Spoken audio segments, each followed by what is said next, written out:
দুঃখিত, আমরা শীতলক্ষা নদীটিকে আসলে রাইট টাইমে অ্যাড্রেস করতে পারিনি।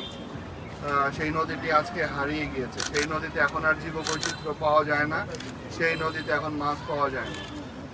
তো আমরা এই শহরটি হচ্ছে শিল্পঘন একটি শহর। তো এই শহরটিকে যদি আমরা আগামীতে বাঁচিয়ে রাখতে চাই তাহলে সবুজের বিকল্প নয়। সেই লক্ষ্যকে কেন্দ্র করেই আমরা এই নারায়ণগঞ্জকে সবুজে ঘিরতে চেয়েছি, আমরা সবুজে ঢেকে দিতে চেয়েছি। সেই লক্ষ্যে গত 10ই মে আমার বিভাগীয় কমিশনার স্যারের হাত ধরে আমরা 1 লক্ষ চারা রোপণের জন্য আমরা উদ্যোগ গ্রহণ করি। আমরা ইতিমধ্যে এই জেলাতে 31,000 চারা রোপণ করেছি। বিভিন্ন প্রতিষ্ঠানে, বিভিন্ন উপজেলাতে আমরা রোপণ করেছি। আমরা একটি টার্গেট নিয়েছি, এই মাসের মধ্যেই আমরা 1 লক্ষ চারা আমরা রোপণ করব। কারণ আমাদের সামনে আরও অনেকগুলো কর্মসূচি আছে। আমরা শুধু চারা রোপণ করিনি, আমরা শুধু বৃক্ষরোপণ করিনি, আমরা প্রায় 120 ট্রাক ব্যানার ফেস্টুন এগুলো আমরা অপসারণ করেছি। আপনারা জানেন যে ইতিমধ্যে আমরা একটা নতুন কর্মসূচি ঘোষণা করেছি। আমরা সবাই জানি এই নারায়ণগঞ্জ জেলাটি হচ্ছে, সবাই বলে প্রাচ্যের ড্যান্ডি, কিন্তু আমরা কোথাও দেখতে পাই না কোথায় প্রাচ্যের ড্যান্ডি। তো আমরা এবার একটা উদ্যোগ গ্রহণ করেছি, আমরা মিটিং করেছি, সিদ্ধান্ত নিয়েছি, একটা কমিটি গঠন করেছি। আমরা দ্রুতই আমাদের সাইনবোর্ডে গেট অফ ড্যান্ডি আমরা স্থাপনের কাজ শুরু করতে যাচ্ছি। ইনশাল্লাহ আমরা প্রাচ্যের যে নারায়ণগঞ্জের গৌরব, এটা আবার বিশ্বের কাছে আমরা তুলে ধরব।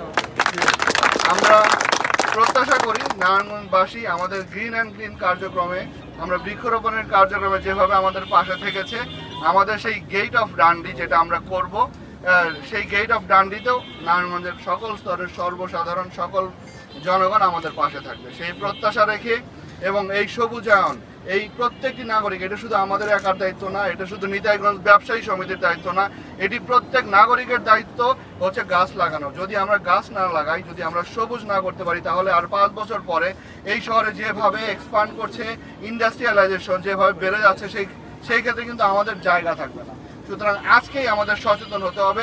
আগামী প্রজন্মের জন্য আমরা যদি সুন্দর একটা শহর গড়তে চাই, সুন্দর একটা শহর রেখে যেতে চাই, তাহলে আজকে আমাদের এই বৃক্ষরোপণের কর্মসূচিতে সবাইকে একত্রিত হয়ে গাছ লাগাতে হবে, কাজ করতে হবে। আজকে নিতাইগঞ্জ ব্যবসায়ী সমিতি তারা যে উদ্যোগ গ্রহণ করেছে, এই জন্য তাদের প্রতি ধন্যবাদ এবং কৃতজ্ঞতা জানাচ্ছি। এবং আমরা যারাই গাছ লাগাচ্ছে তাদেরকে বলেছি মিনিমাম গাছের লেন্থ হতে হবে 5 ফিট। আমরা যদি এই লেন্থে না লাগাই তাহলে গাছগুলো আসলে সারভাইভ করানো খুব টাফ হয়ে যাচ্ছে।